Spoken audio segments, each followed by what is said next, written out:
দেখুন, অত্যন্ত দুঃখজনক একটি বিষয়, বর্তমান সুফি সমাজ, বাংলাদেশের সুফিগণ এমনিতে একটি ক্রান্তিকাল অতিক্রম করছে।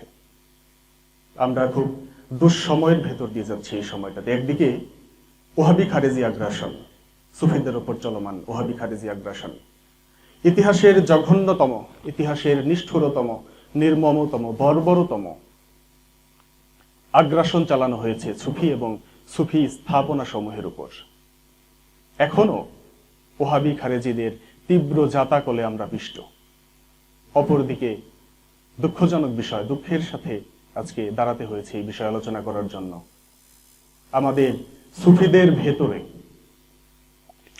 আসলে বাস্তবতাটা হচ্ছে, এই যে আধ্যাত্মিকতা, সুফিবাদ, এই জগৎটা হচ্ছে প্রেমের জগৎ। এই জগতের যারাই সবাই হয় প্রেমময়, তারা প্রেম দিয়ে মানুষকে আলিঙ্গন করে, প্রেম দিয়ে মানুষকে গ্রহণ করে। আমাদের মধ্যে নব্য কিছু সুফি যারা বিষোদ্গারের রীতি চালু করে ফেলেছে আমাদের এই সুফি সমাজের ভেতর। অন্যকে ছোট করে নিজে বড় হওয়ার অপচেষ্টা, এটা একটা অপসংস্কৃতি আমাদের মধ্যে চালু হয়েছে। অন্য দরবারকে ছোট করতে পারলে আমি বড় হইলাম, একজন প্রতিষ্ঠিত সুফির নামে একটা মিথ্যাচার বললে আমি বড় হয়ে গেলাম। এই ধরনের জঘন্য বিকৃত মানসিকতা আমাদের সুফি সমাজের মধ্যে অনেকের মধ্যে আমরা লক্ষ্য করতে